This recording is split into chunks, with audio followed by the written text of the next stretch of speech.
Somehow I don't believe you guys clapped on clap. All right. To find out. If we were using Riverside, this wouldn't be an issue.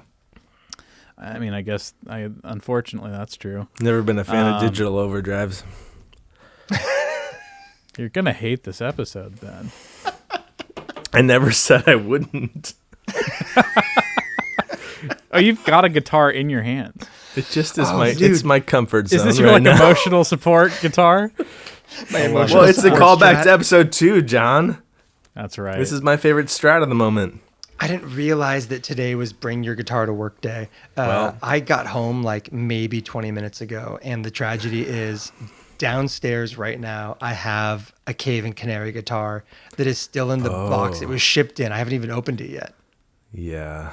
I thought about cracking it open before I came up here, but like there was just, I had to get the kiddo in the bath and you know, do the parenting thing. So it's still sitting in a cardboard box in the living room right now. Haven't even seen it. Dude, I've gone days in that situation. Embarrassingly enough. Well, is it the televac? Sorry. I think so. I think it's the offset semi-hollow butterscotch one with the tele pickups. All right, are you guys ready for NAMM? I don't think anyone is ever ready for NAMM. I mean, I know you got the flights here. I mean, how much are we? Are you guys leaving? I was gonna say, how much are we disclosing right now? Because like, I have bought a flight down for NAMM, which is kind of being ready for NAMM, but on a much bigger level, all the work I have to get due, both for my day job and my channel before I leave for NAMM, are not remotely done. Also, this might be news to people who listen to the pod because I don't think this has been discussed publicly yet, but I bullied both of you guys into performing with me at the Ernie Ball booth this year. It's not happening. It will not happen. I am saying this right now that this is a false claim. I already got approval from the Ernie Ball and Music Man teams to have you guys play with me. So we've already got a patch sheet. To bet against me on Polymarket. I will not be there. John's backed out of the gig. If this podcast shows up on Polymarket, I'm quitting the podcast. I'm trying to figure out what Polymarket is. I keep talking about it in hopes that somebody's going to educate me. It's sports betting for everything else in your life, which means this would have been the most toxic way to enjoy things, but expanded out to everything. But yeah, so I don't know if we're supposed to be co-writing songs for this performance or if I'm supposed to be bringing you guys songs, but like I've got nothing prepped. I sat down to do a video yesterday and was like, I barely know how to play guitar right now. Like I am such a hack. I've spent the last like month and a half like moving and traveling and doing everything but playing guitar. And I'm so out of practice that like I sucked at my NAMM performance last year. And so much so that Ernie Ball didn't post it to their YouTube channel like they did the previous year. And this year is on track to be much worse. Well, come see Mark and Mark alone on the Ernie Ball stage during NAMM. Book your flights now. You can still make it.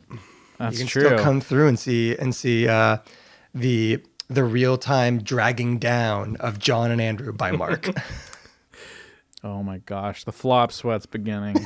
One thing on the NAMM topic, if you guys are going to be, if you're local, if you're going to be at the show, we're doing year 3 of our favorite part of NAMM, which is not NAMM at all, but Villains Brewing down the street, and I'll put a poster maybe here, somewhere over here. But Friday night of NAMM, we're going 6 to 11 p.m. It's a great hang. It's a bunch of builders, creators, enthusiasts, fans. Really casual, no boards, no gear. What's your tagline about it, Mark? Lapel mics go in the pool. That's right. Yeah. I mean, really what it is everybody who goes to NAMM has mixed opinions on it. It's kind of like every professional musician you know hates Guitar Center, and NAMM is Guitar Center on steroids. You go to NAMM either for the kind of like business acumen and connections if you are interior industry, or if like us you are ancillary industry, you go for the hangs. And in either case, the last thing you want to hear is 72 different people shredding in different keys at the same time. And it's still worth it for the hang, but what we have kind of sought to do kind of on accident was kind of come up with a place where we could hang with some people who we like in an area where there were no pedal boards and no pitches and no cheesy Instagram reel content and all that stuff. And so what started about 3 or 4 years ago was the three of us getting together at a different brewery a little bit farther away with like 7 to 10 people who we just knew through Instagram and that kind of thing. Then 2 years ago, we switched it to Villains Brewing because John's got some friends over there and they are homies who have like just taken really good care of us and everything. And when we went to that, it was kind of a funny story where they had a little private room for us, just a little corner somewhere. And then they went, hey, we're actually going to give you one of our private patios that has like a pool and all this other stuff. And we kind of freaked and went, yeah, that seems like we're going to really underperform for what you guys think we're going to show up with. And lo and behold, like 50 people showed up or something when we were expecting maybe 15. And it was like a great hang. And the next year they gave us that same pool area again. And that was last year. And that was like, at least for me personally, a very Gatsby experience where I was walking around going, I don't know who most of these people are, but everybody seems really cool and is having a really good time, and nobody's got a guitar and there are no amplifiers, and it's just hanging out and talking with all your gear friends about everything other than the gear, which is like the best part of NAMM. So we are running it back for a 3rd year at Villains Brewing, and it is legitimately, like John said, my absolute favorite part of this trade show because it's such I think the term I've used is the palate cleanser. It's the NAMM palate cleanser going into the final day of the trade show. It's an opportunity to kind of get through your second day and really just get a great breather around some really cool people outdoors. Yeah, I don't think you can overstate the sensory overload that NAMM is. And at that point in the week, I think we show up at like 1 or 2 p.m. and make our 90-minute appearance, and then are kind of like, all right, we're gonna head over to Villains. It's what's needed at that point in the week for sure. It's the most fun thing I've ever done at NAMM. It's the least stressful, and it's the most cathartic piece of the entire show for me. Yeah, and it's worth just kind of a few details. It's totally open. It's totally free. There's, outside of buy a drink, leave a tip. But they've got. Oh, did I not tell you? I'm gonna be taking a door. I'm just gonna be hanging out at the front, telling people it's $20 to get in. So there's a cover. Sorry, yeah. Just me. It's just me though, and I'm not that strong. So if you just want to push past me, there's nothing I can do about it. But great food. It's like the nice thing is it's so easy to just like leave the show, come to this. Super close by. Yeah, it's a great time. Meet other people who like gear, which is at least in my circle, not everybody. So kind of fun to make new friends on that side of things. Also, I think in case we didn't put fine enough of a point on it, Villains is a very good brewery. Like the hang spot is great, but also the beer is really good, and also they have a great food menu there. So it's a good spot to grab some dinner, to get a couple beers. Like I said, there's literally a pool. And don't go in the pool, ideally. But Charles from Silkton, he almost took a trip into the pool one of the last. But come to Villains, see you there. Absolutely excited for it. But today we're doing ins and outs for 2026. I think there's been, for the people who are obviously not in the group chat, we talk constantly about designs and products and choices that brands and companies are making. Some of which we're excited to see, many of which we're probably a little bit either burnt out or confused by, and so I thought it'd be kind of fun to go through kind of our design like checklist of what we think is going to be cool in the coming year, what we hope we don't see, and maybe revisit at the end of the year to see if anything that we were hoping for actually came to fruition. But does anyone have like a bold first? Oh, and the other ground rule I was going to say is I think for this to be an AZZC in and out, we have to like unanimously decide. I think that's going to keep it interesting. Okay. And we'll see if we can arrive on any of these, because knowing the three of us, I think we'll have some opinions. Okay. Oh, I've got my first one. Okay. Go for it. Okay. Out low wattage amps in high wattage amps. Wow. I think that with the prevalence of digital amp sims and the quality of digital amp solutions these days, it's so easy to get high wattage stuff that in tandem with how good attenuators and DI solutions for analog amps have gotten over the last 10 years, buying a low wattage amp so that you can use it at home is becoming less and less of an acceptable trade-off to being able to get really great the really good headroom of a high wattage amp. Man, I had the exact opposite take on my list. And I said 2026 is going to be the year of opinions for me. So let's go. I think there's a point there if we like caveat a little bit, but I've recently sort of connected with some local retailers in Minneapolis here, some great shops, El Diablo and Willie's Guitars, and done some trades, got some really cool gear in. But both have given me the explicit message about trade-ins that they'll only take amps that are 25 watts or 25 pounds or less.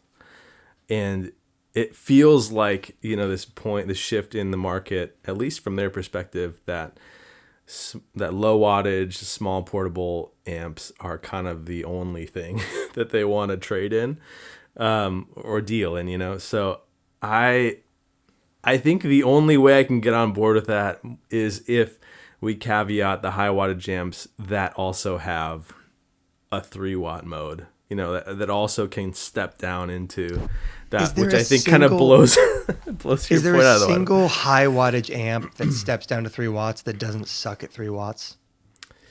Do we want to get into that right now? Is 3 watts is those high watts are maybe like I was going to ask for you to woo me on what amps you're talking about, because to be honest, I've got behind me I have a 100 watt, a 50 watt, a 40 watt, and some unknown output, and all of them are like too loud to use at any gig I would ever want to use them at. And okay, but this is my point though, is like a 15 watt amp is still too loud for non-amplifier venues. And so at that point you might as well just go high wattage, because you'll get better headroom, you'll get all the benefits of high wattage. Like what are the benefits? Back problems? I mean, I'm says the youngest man in the group. I'm mostly in the studio, so I'm mostly thinking about it from the perspective of tracking and everything. But like, you say like, oh, I turn around, I've got a 50, a 100, and a 40 or whatever. If I was in my studio right now, I would look to my side and go, I have a 15, a 12, an 18, an 18, a 15, a 5, and a 1. Like, should we just make a couple trades? Probably. I just got in a 50 watt Bad Cat. And I have that Matchless Chieftain, which I think is 40. And I am so enamored with the fact that I can get clean tones with humbuckers in those without feeling like I'm massively sacrificing push. Interesting. And that's not something I get from my Benson or my Milkman or my Morgan. Like they're amazing single coil amps if you want sparkle and chime and cleanliness. And as amps that also don't have effects loops, you end up in this kind of catch-22 where you can have amp gain and no wet effects, or you can have clean tones with single coils and pedal gain and your wet effects. But if you have like a nice high wattage amp, you can kind of do everything, provided you have an excuse to use it live. But as somebody who doesn't really play live, I guess that's my kind of like caveat here, is when I think about the bands that I listen to, the bands that I like, the artists whose tones I go, oh, I want to be doing that, they're all playing like high watt, custom 100s or old like 50 watt Fenders, like these like high headroom, super clean amplifiers that will give you the loudest cleans or giant wall of sound guitar. And it's stuff that you just can't get out of a low wattage amplifier. So what? Okay, give me like a make. that you think is leading the way on that? I mean, obviously High Watt is a great example of that. Like we had that custom 50 in for the Balaguer shoot, and that thing was insane. I mean, even like Benson is a great example of the Vincent has a clean channel that is like very stand up straight, like high headroom clean. I've got my Monarch and I love my Monarch, but it does that humbucker thing that I was just talking about like having no headroom above 4. And the Chimera is 30 watts. The new kind of bell ringer one is 40 watts, I think. And it gives you way more in terms of of play in that space and everything. I think Morgan's got the, the SWR 50 or whatever it is. Mm-hmm. That one's got a couple big ones. Yeah, that one's got a ton of that as well. Obviously, we touched on Victory earlier, talking about Buddy. Victory's got a couple of like their new, the MK Clean is like a high wattage clean thing. Like, I think, and when I say high wattage, I mean I'm talking 30 plus. 30 plus. Because when I say low wattage, I'm not talking 5 down. I'm talking like 15, 18 down. So we're talking about a mid wattage. We're saying mid wattage clean amps, or are we refining this to, because that's not high wattage is 50 plus. Yeah, right. I realize that that's probably the case. Okay. I live in, like I said, I live in that 15 plus minus 5 range, and anything above 30 feels like it's like, alive with the sound of music by comparison. I'm just gonna write 30 watt amps good. 30 watt amps good. 15 watt amps still good, but limited in a way that I am like finding myself fighting with more and more these days. You know what, and this will kind of in some ways get into, I think, our conversation a little bit later about the Mayer plugin, but I think I'm comfortable saying that cleaner and bigger amps is in, if we are not saying low wattage amps are out. I don't think those have. Okay, that's fine. I'm comfortable with that, because otherwise there's going to be like Champ fans in the chat being like, how dare you? And I don't think there's nobody plays a Champ listens to this. Well, fair enough. Yeah, I've got one. Are we ratifying that one? I think the way you flipped it, high wattage amps are in. I think that high wattage clean amps in. Yeah. Okay. My out for 2026 is dual layer and push to turn controls on pedals. I think that I am sick of anything. If your design is complex enough to need deep editing, it should either have a GUI. It should be something like the Mercury X format, or I don't mind the Strymon big box deep editing where I can read what I'm changing. Yep. But I'm fully and completely uninterested in pedals that require me to remember what's underneath a knob if I ever have to change it to alter my sounds. Really quick, if you click in the corner of this video right here, there will be a link to my infamous unlabeled secondary controls video. All right, I think that's an easy one. Yeah. I think we're aligned with this. I think I may have lit the internet on fire last December with this one. Andrew, you got anything? I mean, my hot take was going to be, I think jazz masters are going to sort of exit the chat for a bit. I think they had their time in the sun. I don't really have any great reason for that feeling. Maybe it's because I've been distracted by a lot of other guitar types, but I think that it felt like they were hot for 5 years or so, and I think that people are going to gravitate towards other guitars. I was having a conversation with a buddy the other day, and talking about how jazz masters specifically are guitars that when I see and hear some of my favorite local players play them on stage, I'm like, damn, that is like the sound. And then I pick one up and I'm like, I don't know where those sounds are in this guitar. Like, I can't find them. And I think it just highlights the quirkiness of the guitar, or the I don't know. It's finicky. And I think I've had a few jazz masters in, but I think ultimately I've had wide range pickups in my jazz masters. I've had proper P90s and sort of custom pickups in different ones, but I don't think there's something about the True Blue Jazzmaster pickup that is really specific and a little bit finicky unless you've really patterned your sound around that pickup. Like you have to start from there and kind of build the rest of your musical personality around the Jazzmaster versus being able to slot it in. Yeah. I mean, Jaguars are the same way. I remember selling my favorite overdrive when I was like early playing, like first getting into boutique gear, was the Walrus Voyager. And then I bought a Johnny Marr Jag, and I loved that guitar, but I could not make the Voyager not sound like absolute trash. And so I sold the Voyager.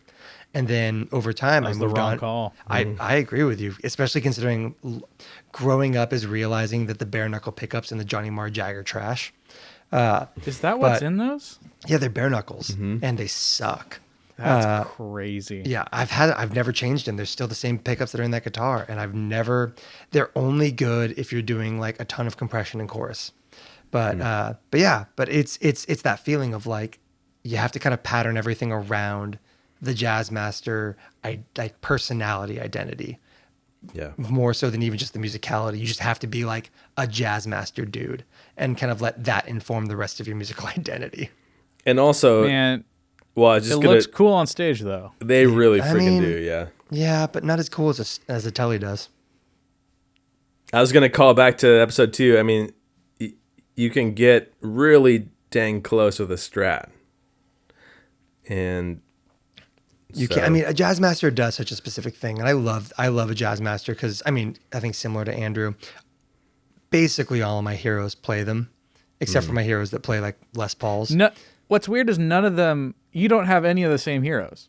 No, we don't. But like that's part of the beauty of that guitar. But also, I do see where Andrew's coming from on Jazzmasters being out, less so on this and more so like on this in specific, and more so just on they've been so dominant for so long.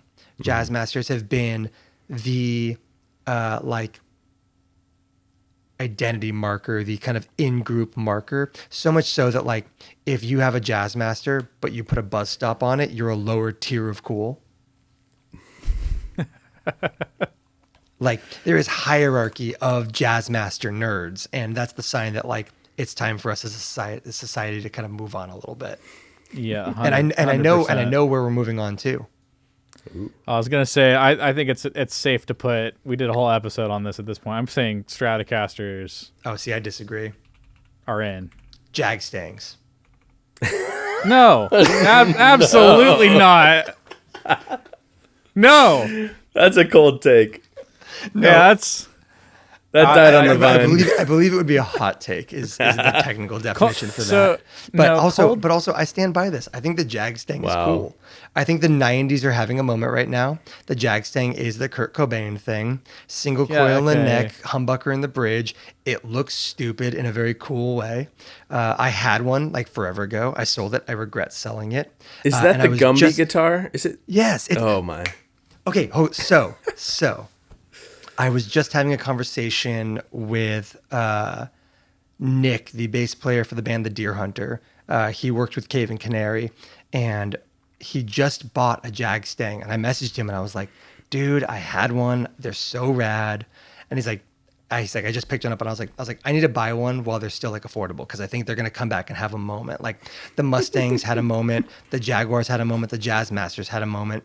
The Jag Stang is on deck for having a moment. And he was like, oh dude, there's like a bunch of them super reasonably priced sitting on like Craigslist LA right now. And that's the sign that we are going to see that levee break at some point. So I'm calling 2026. You're the Jag Stang. Suck it, John. Okay. I am putting Stratocasters on ins because we did do an hour episode on that. So I'm calling that one. But I have a sort of a side door to the Jag Stang body shape mistake ends, where I think we're going to see more Explorers. I think we're going to see more reverse Explorers. I would be fine with that. I like an Explorer. You know what I wish we saw more of? Non-reverse Firebirds. Okay, that I agree with. I'm with Andrew on this one. I don't think I don't think 2026 is gonna be the year, but I think maybe 27 or 28 non-reverse Firebirds. Okay, I'm gonna just put deep cut offsets. How about let's just sort of What can we agree upon? We're getting rid of non-Jazzmaster offsets. Yeah, we're getting rid of Jazz Masters. We're putting in some deep cut offsets. And actually, if you got like, I want to hear what people consider on that one, because I'm not going to go blow up my spot on Reverb, because I do have a couple things in my cart right now that I do not want to get leapfrogged on, but I think that'll work for us. Deep cut offsets. I'll tell you what, I was at Sweetwater for Gear Fest this year, and I went over and hung out with some of the guys at Gibson, and they had a bunch of their like kind of like custom shop, Murphy Lab, whatever models on display there, and they had this kind of like aged Pelham blue non-reverse Firebird, like body checking the whole thing. Mm-hmm. Best guitar I saw the entire time I was there. I was like, if I pull up, I would risk whatever jail time comes with pulling the fire alarm and stealing this guitar right now. It's so cool. All right, what else we got? I've got one. Go for it.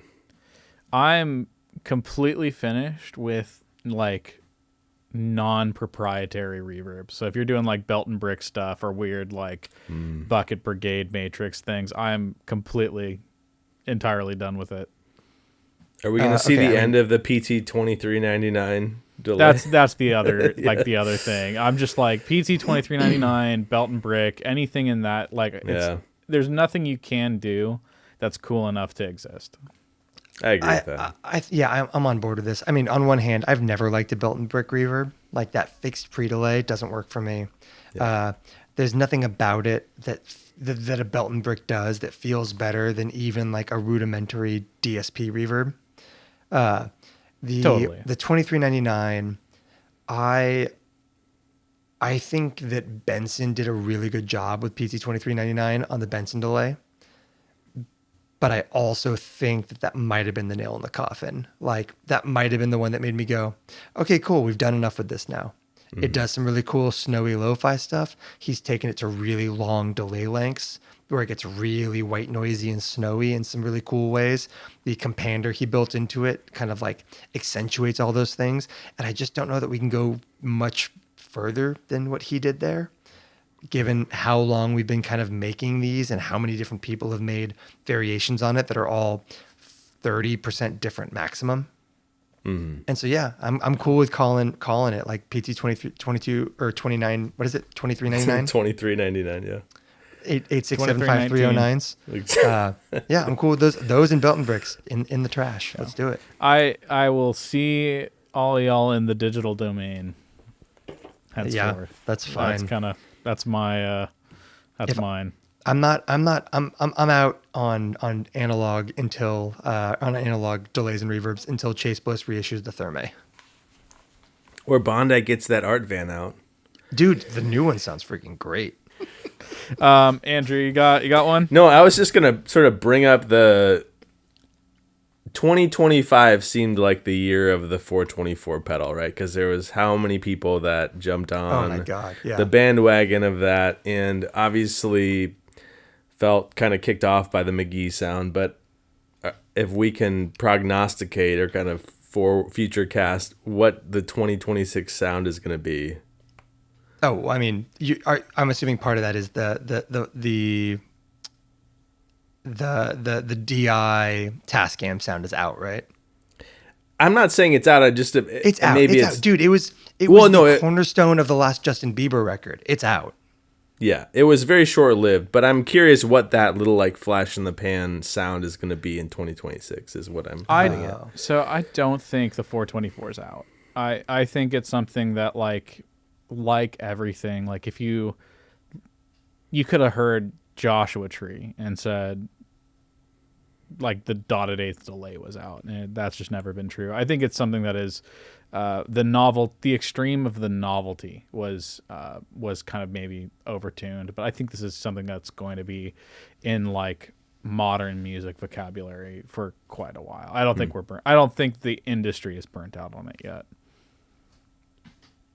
So I wouldn't say it's out, but I do think there's probably other flavors coming in. I don't know if it's like a drive sound per se, but I do think there's like, I think it's going to be like effects on acoustic. I think we're going to see like a lot of, there's too many kind of like upstart indie acts at the moment that are doing kind of these sort of odd takes on, I don't know. Is that a thing that's happening right now? Well, it's a thing that's happening. Oh, that's and cool. Yamaha, I feel like Andrew and I started leaning into that really, really heavily over this last year, independently of one another. Just kind of like when I did the Benson Tallbird, I did like a ton of acoustic stuff all through like the trem and reverb and all that stuff. And I've done a lot of acoustic into pedals this year. And I wasn't aware that it was also a thing that was happening like in music. I think bad piezo. I think that's going to be piezo. I think that's like bad piezo sounds like full on Sister Hazel crap like that. I think that's like junky acoustics are going to be in. Interesting. I mean, Yamaha did a line of acoustics this last year that had built-in effects, which seemed surprising to me from a company like that. But that was, I mean, one of their main releases this past year was acoustics with built-in delay, reverb, chorus kind of thing. Yamaha's an interesting and I'd say sometimes tough brand to read though, because I feel like a full like 20% of their product is like for buskers. Like it's like there's like a class of musician that is working in a very different capacity. And so like, you know, I think that because they're in PAs, they're in skis. Like they're like doing so much they're in jet skis and classical. And so I feel like the busking creative live performance thing is something that's like too much a part of their scope to like, I like personally, I wouldn't classify that as like a taste making decision as much as a resource unto someone who like wants some sounds and options. But dude, what are you talking about? The Pacifica is totally a tastemaker. I mean, the forums liked the Japanese one a lot.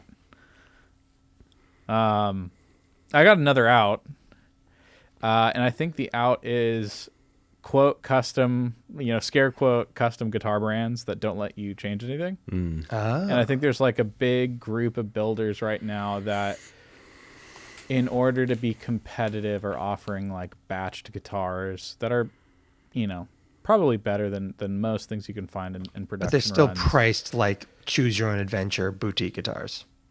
Yeah, and I think like I've seen so many guitars in the last year. I mean, certainly like the Balaguer stuff was made offshore, but the quality is just like stunning, and the price point is much better. Like it's just like almost a full $1,000 below what you're seeing for these like pseudo custom guitars. Yeah, and I just think that there is something. Minimum. Like a lot of those guitars come in above 3, and the Balaguers come in under 2.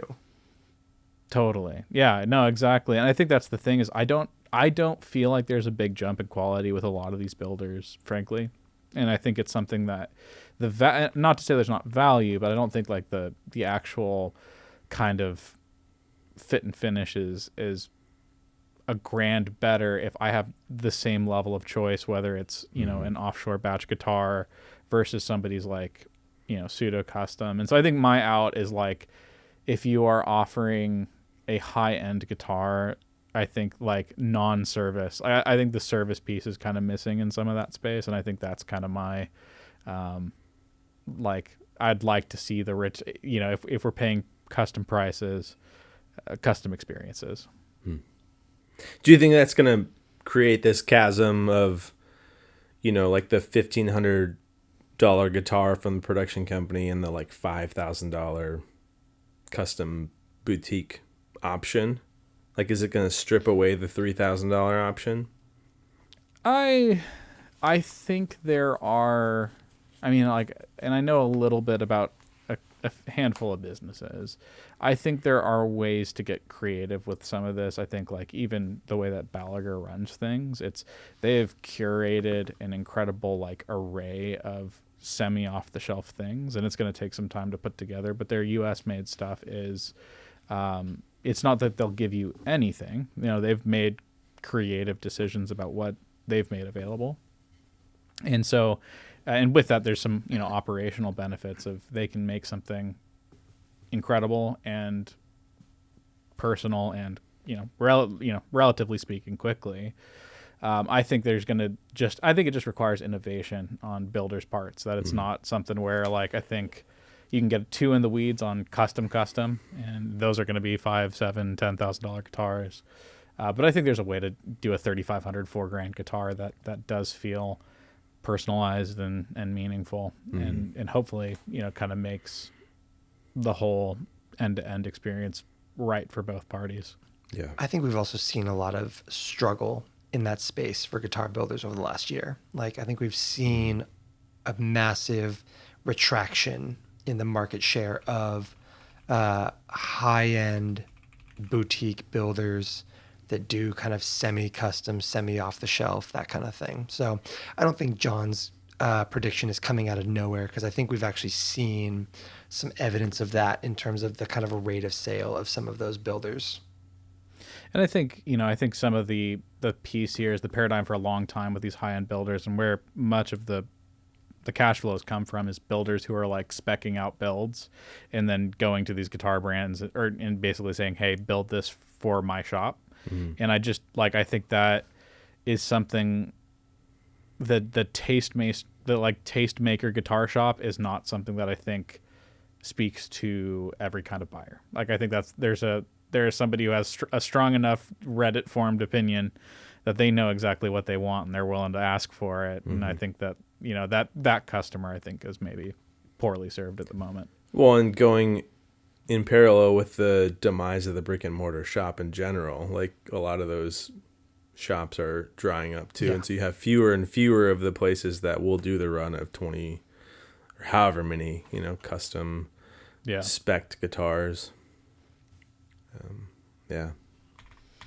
Any other ins and outs for this year? Bold predictions? Okay, I have a bold one.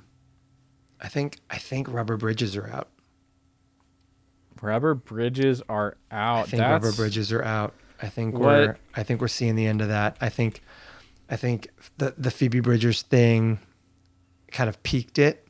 I think we're seeing it we've seen it kind of like iterate outward into other genres and like other environments. I think we've seen some church environments pick it up, and I think that's always the death knell of a trend.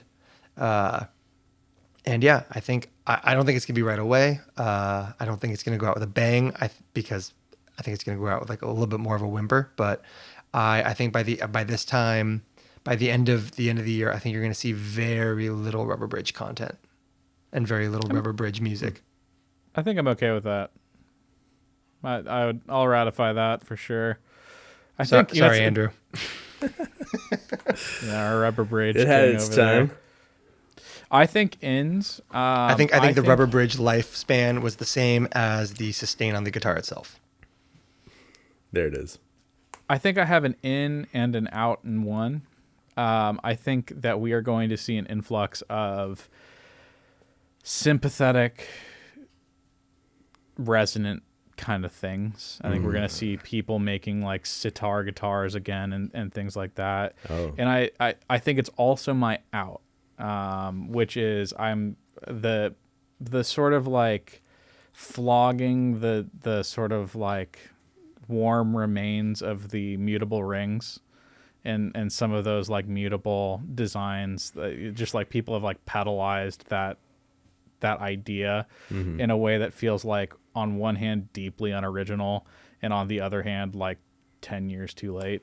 You know, it's like kind of one of those things where I think we're going to see that move into analog. But I really hope we stop seeing it in digital. Interesting.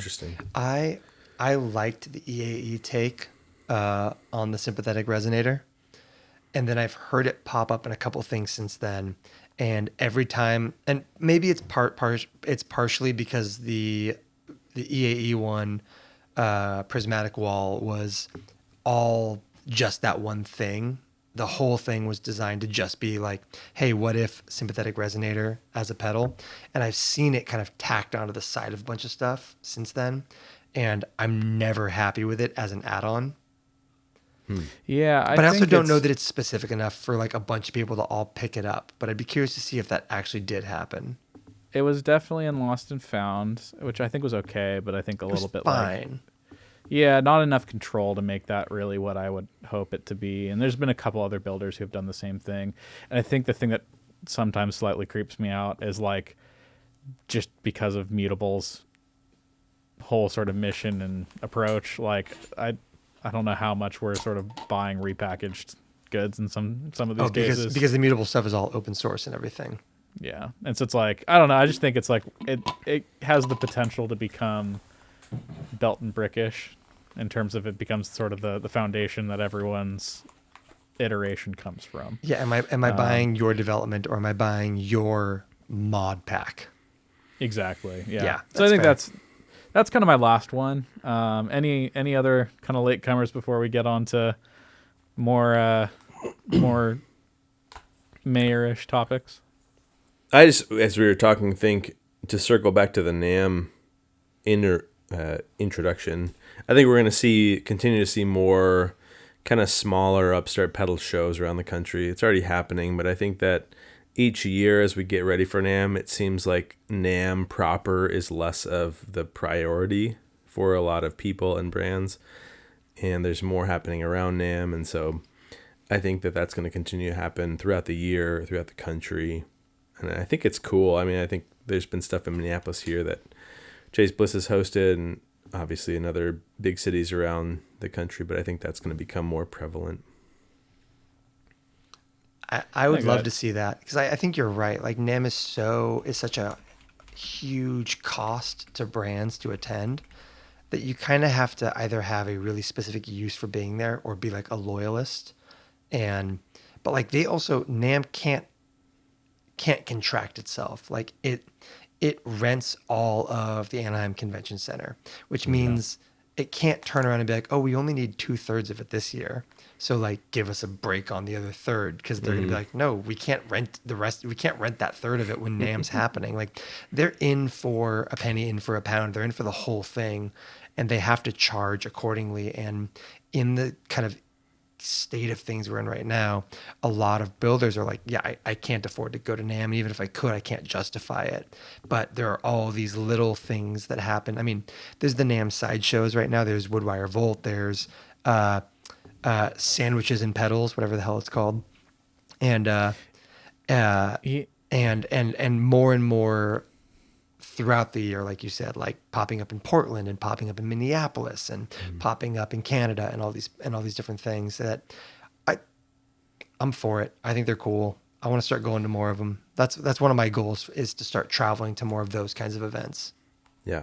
So I strongly disagree. I've worked a few of these. I've been to a few of these when I worked with New Neighbor. I kind of manned a couple booths and stuff like that. And I think that there is a stark felt difference being at an event that is by and for professionals versus like, hey, we found this like random warehouse multi-purpose space. Let's shove some tables in there. I think the one person who's doing this really well, I would say, is Paulo from Delicious Audio / The Deli. I think he's worked out, over years and maybe hundreds of shows at this point. He's kind of worked out over a decade, yeah. That works well. But I think the thing that I really like, I would stop going to in-person things if they were run as poorly as some of the ones that I've been to. Just because they're crowded, there's like no sense of flow. I think it's like if people are trying to, make the money that they spent on getting to this show back on the show floor, it's like if you're like window shopping or wanting a conversation, you're not going to have it. And it's expensive to do these things. It totally it needs to line up on a value and return level, certainly.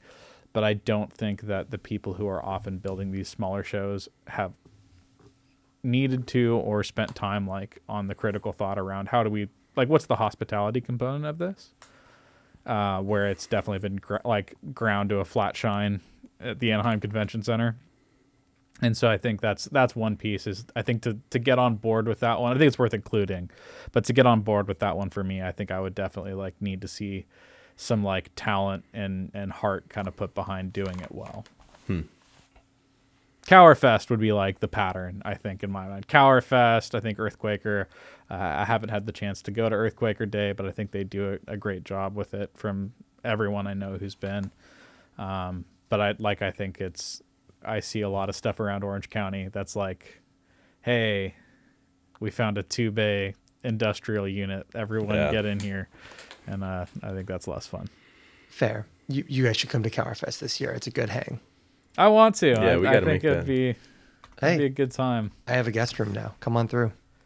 Let's go. I mean, I mean by guest room, I mean the office that I'm currently recording in, but still. Well, the other thing we had to talk about today, and I think this is going to be a long episode, but I'm excited for this conversation, which is the John Mayer X plugin from Neural DSP. And I think this is something, Mark, your video came out at drop, and we got some codes in to check it out kind of after the fact. But I was blown away by like kind of how many barriers it felt like it reached past in terms of my typical hangups around using stuff in the box, using things that are like fully digital end to end, even like down to the pedals and things like that. And I know we all kind of had some varying experiences with it, but what was your kind of takeaway a couple weeks out, from building your demo and all of that? Yeah, I mean, one of the fun things about working on a video for something pre-release like that is I don't have anybody to kind of like bounce impressions against. If there's something I'm trying to figure out, I don't have like a demo I can go watch to kind of get a handle on it. And so it's really kind of a from zero kind of experience. Like a good specific example was I spent about 20 minutes trying to work out for myself if in the 3-amp blend mode, you can change individual amp parameters. And so I was doing these exaggerated things like I'm going to turn all the treble down and all the bass up on one of the amps, then go back to the 3 mode, isolate just that amp and see if those like EQ changes persisted from single amp to triple amp. And I was able to kind of like work out for myself that isn't the case, that kind of thing. So it's fun to kind of go into something like that with no kind of preconceived notions and to kind of interpret, oh, this thing has a compressor. It looks like a distressor. Does it sound like a distressor? Oh shit, it does sound like a distressor. And getting to know that, having demoed out a bunch of these neural pedals or neural plugins over the years, this is one of the first ones where I think the last time I had as visceral a response to one of their plugins as I did with this was probably the Mateus Asado one. And that one was in specific for its tape delay. The tape delay in the Asado plugin is insane. It's so good. And I think one of the amps, and that was probably it. Like, it's an overall good plugin, but like that tape delay in the Asado was really one of those like, oh my God, this is like really special kind of things in the plugin world. And the Mayer one felt like it just like hit after hit on that front. The envelope follower on the Mutron kind of thing is really good. The inclusion of a spring reverb and harmonic tremolo tank preamplifier is really cool. And having it preamplifier is such a cool touch.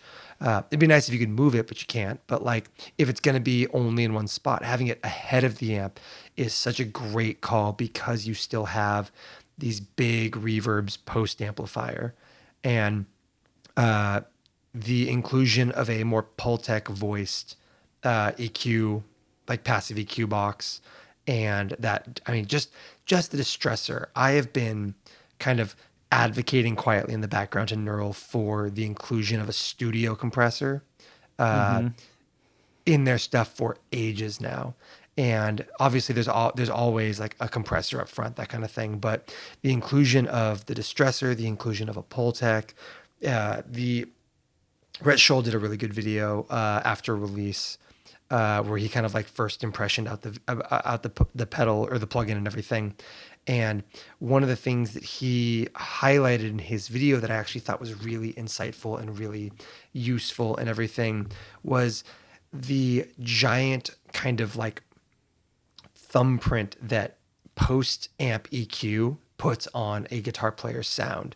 Like how much that plugin is kind of, and in many ways, the amplifiers that John Mayer plays, but how much more getting the sound comes from the post EQ, knowing what mid-range frequencies to boost, knowing where to cut, all that stuff. And this plugin does all those finishing touches so well. And that stuff makes me really happy because I love guitar tones that when I'm done tracking and I go into the mixing process, I love not feeling like I have to do much. Yeah, I mean, I was pretty floored by like I have a quad cortex. I've been using it on the channel for a while now as kind of like the main kind of run and gun amp solution. And I quad cortex or otherwise, I have rarely found things that are in the digital space for amps that feel like I can like find good sounds easily. I feel like it takes a lot of engineering often. Like changing guitar means changing a setting. There's, a lot of things like that. And this was kind of the first time where I've opened a plugin like this and been able to use whatever guitars in my hands and like very, very quickly like settle into sounds, preset or not, just using the default sound that feel like they sound like guitar. Like it was kind of one of those things that I was really shocked by the fact that it like would come back sounding like how I would expect an amp in the room to sound. And it does sound quite finished if you want it to with the Pultec and the distressor and all of those kinds of things. But I was really, really impressed with just like the realism that is the most idealized kind of version of realism. It doesn't sound like you mic'd a cab. It doesn't sound like it doesn't sound how like tracks often come through. It sounded like a finished guitar sound, and that was a lot of fun. I got caught in a number of places, but just the default setting I got stuck on quite a bit, which I think is a strength of like they know how to set their own stuff if that's the case. But the thing that I think was the thing that would be worth the cost of admission is that reverb. The pedal reverb is one of the best ambient reverbs. I am a cloud believer on the Big Sky. It is the big reverb in my opinion. And this is the first time out of anything I've used, and I've used a number of reverbs that I love. I love the New Neighbor stuff. I love the Maris stuff. I think they're all fantastic. But this is the first one that I'd used where if you crank that hull up kind of all the way, it was the first thing that I'd played that I was like, this could separate me from my Big Sky for a while. That was like the first time I'd ever felt that. And that's, I mean, a difficult feat, I think. And so I was really impressed on that one specifically. It's especially cool because it's not an algorithm they've used in anything else as far as I'm aware. Like for the Mayer one, I'm fairly certain that basically everything is from the ground up developed for that plugin. Like I don't know how much retreading there is plugin to plugin, but that kind of post effect reverb is, I'm fairly certain, all like developed for this in specific. And yeah, it's really good. And to your point about the kind of like some of the presets, including like the default preset when you open it up, I agree that there's a benchmark that can be kind of seen in how good the presets in something are. And I was shocked at how good so many of the artist presets were in this one. Like, not just in terms of like the artists that they got, like having David Ryan Harris contribute a couple of presets is crazy, but like There's this really incredibly talented guitar player I know, Sophie Giuliani. Her presets are incredible in the Mayer thing. Some of the core sounds for my intro song are mildly tweaked versions of one or two of her presets because they were just so dead on from jump, and it was so cool. I know. I'll go for it, Andrew. Yeah, so I was gonna comment on what you were saying about the feel and how it kind of leaves you with this polished, mixed guitar sound. I think that's something that I had to kind of adjust to, and that maybe players of the plugin will have to kind of adjust or kind of acclimate to.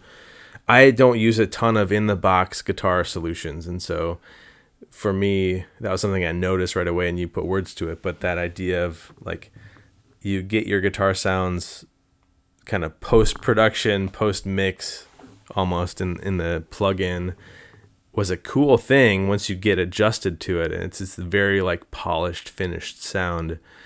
But I had to spend a little time and kind of realize that and get adjusted to it while I was playing it this afternoon.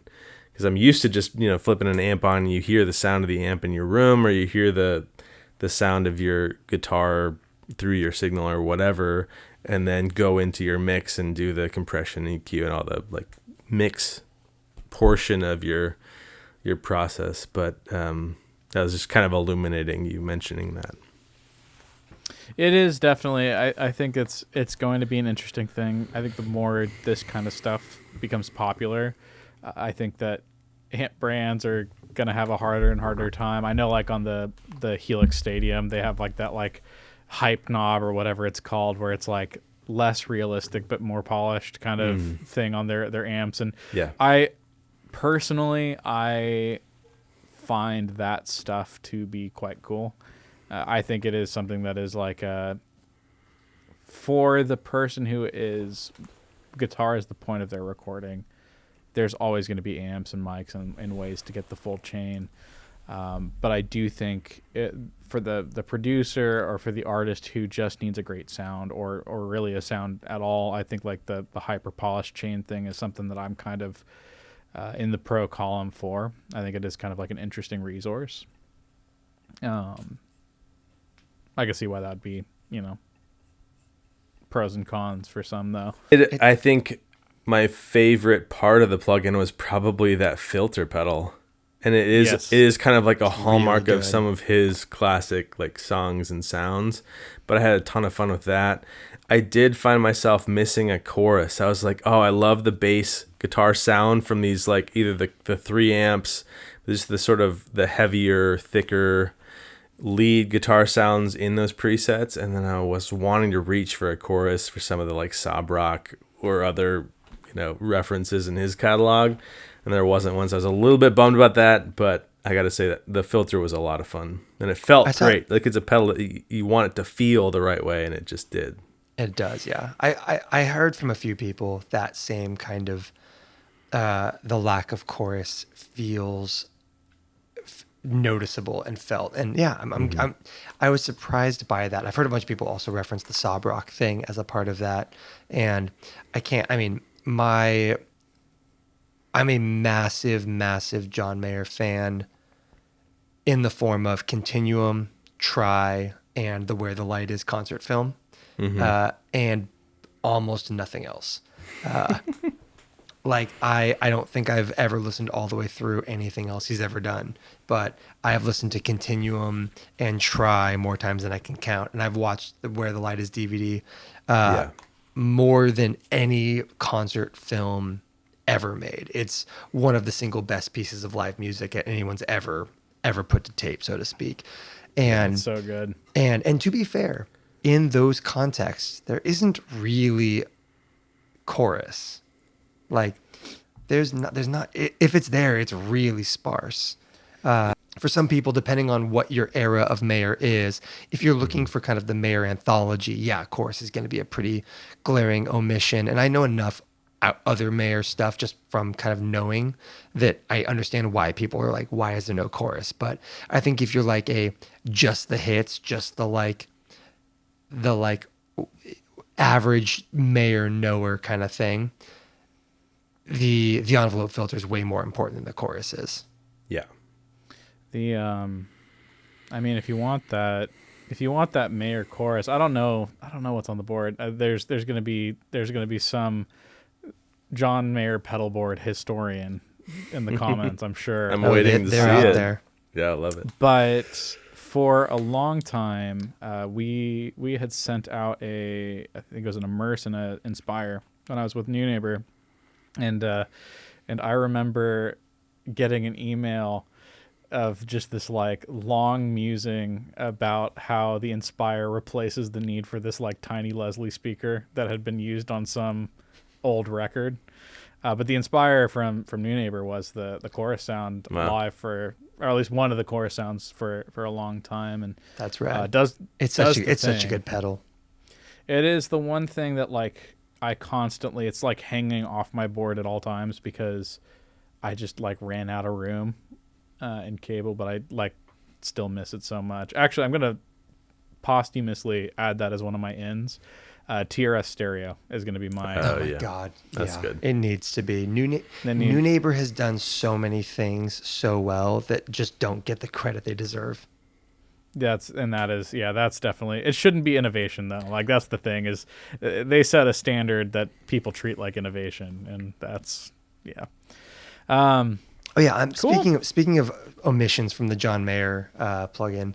I'm offended that there's no 29 pedals Una in the plugin. I mean, that was actually something that I was thinking about as well, and I don't know how that would present. I mean, I'm doing a bit. Like, I realize that it is actually like an important part of like what he uses live and everything, and it's rad that the Una has been such a mainstay of his board. But like, there's no point in digitizing the Una. Like, no. Like, maybe if he like was known for using the filter switches, but I don't imagine he does. Yeah, that's one for the pedalboard historians. Oh, Do you guys true, yeah. know what his Una preset is? What's your guys' Una preset? Switches off unless something needs to be like corrected for. I feel like I always ride the harmonics one on. I've had all three on, and I've never like thought about it. I turned the whole thing off if I don't want all three. I guess that's like what I've been doing. That is a crazy take. I've got like It is kind of wild. I've got Insanity. I have dark guitars except for one really bright one. Well, that makes some sense. Yeah. I mean, well then why is your low boost turned on? It's the low kick does so well, much. I get what you're saying, because you're like, well, I have to have the low on to counterbalance the bright and the harmonics. 100%. Yeah, it's like the low kick feels like it adds like enough grip to kind of get what I need out of the drives I use. But maybe that's a whole. You guys maybe need to teach me your Una ways. Cool.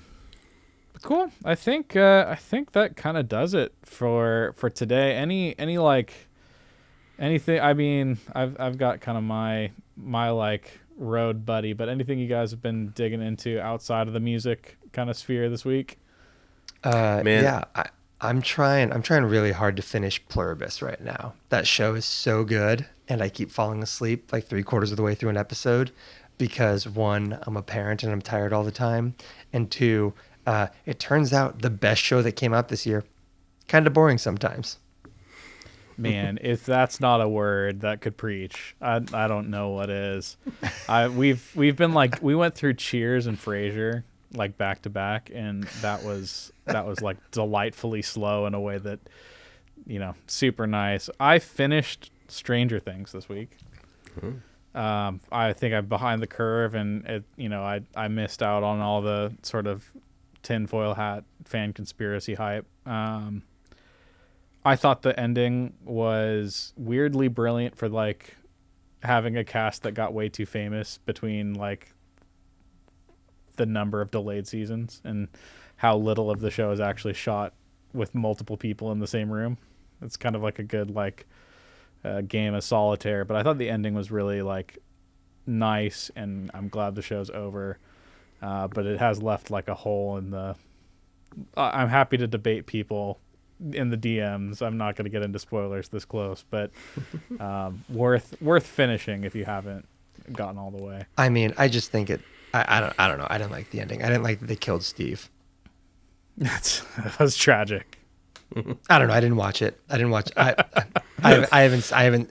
The problem with Stranger Things is I haven't seen it in several years, and I can't tell if that means I'm one season behind or like 3 seasons behind. Same. It could be any number at this point. It could be 5 or 6 at this point. The last one I saw was the one where the kid plays Metallica on a roof in hell. Oh, you're only one away. Oh, all right. Well, I mean that was not a good enough thing for me to keep watching. It's a pretty good. Is it? I thought it was Iron Maiden, but I might be. No, wasn't it Master of Puppets? Is it? I think so. Oh, I'm pretty sure it was Metallica. I feel like Iron Maiden is too deep of a cut for that show. I feel like that show is only in for like the most obvious calls. That might be right. Andrew, you digging into anything right now? Man, my world has been I got an espresso machine a couple months ago, and I did not know the rabbit hole with which I would have to go down to perfect the espresso shot. I'm a big coffee fan. I'm a religious pour-over Chemex user. And so aside from the AZZC text thread, I'm also on a text thread with a couple buddies in Minneapolis here about our espresso journey, and daily we're trading pictures and texts. And it has been fun and maddening and all the things. Nothing has ever more dramatically highlighted the difference between John and I being in California and you being a Midwesterner than, hey, what are you guys into right now? And Andrew and I, or John and I, are like, oh, these are like the TV shows we're like really like into the cultural zeitgeist stuff. And Andrew goes, I got an espresso machine a couple months ago. I found out you can make coffee a different way, guys. Check it out. Have you heard of this? It's just the most, hey, we move at our own pace over here response I've ever heard. Are you just making like heinous over extracted crap or what? Like, I don't know, man. I got a bottomless portafilter, and it's just like, I don't know what the hell I'm doing is the gist of it. Well, here's the deal. The great news is that the John Mayer pedalboard historians are also people who are on like vintage Olympias. So you've got tons of support here. I think in your annotated reference of what pedals were used in which years, can you please include the proper spec for a boomer pole for Andrew? Because those are not working out right now. I'm getting close, guys. I'm getting close. Oh, that's hilarious. All right. Any last words? Yeah, my glass is empty, so I think we might be done. It's almost midnight here, so I'm ready to sleep. Oh my God. I mean, it's almost 10 here, and I'm exhausted, so. Cool. Well, yeah, a few things we talked about. We talked about the John Mayer X Archetype. We got our full kind of annotated list of ins and outs. We've got 30-watt-ish amps that have some clean headroom. We've got Stratocasters, deep cut offsets. Excuse me. Jag stings. Deep cut offsets. Small batch pedal shows. Our outs are rubber bridge guitars, belt and brick, reverbs, PT2399 delays, unlabeled secondary controls, which I guess I hadn't realized I probably picked up from Mark's video. You're welcome. Jazz Masters and non-custom custom guitars. I have one more out for 2026. Using SM7Bs on this podcast. Oh my gosh, I am being bullied. I brought my Soyuz V1. I brought my Soyuz V1 from the studio just to do this recording because I wanted to make sure that I didn't fall off the wagon and I could. That mic's either from matching Andrew. It's either from the Jetsons or from the future. I can't tell. Well, I suppose both. The Jetsons are from the future. Exactly. Yeah. I will remind you, it's midnight here, so it's amazing. What happens at midnight? That like you just can't feed him or get him wet. Yeah. Are you a gremlin? I turn into a pumpkin. Is that how it goes? I can't remember. All right. Well, I think that'll do it. The nighttime version of this show is a mess. It's a real vibe over here. Thanks for watching, and we'll catch you on the next one.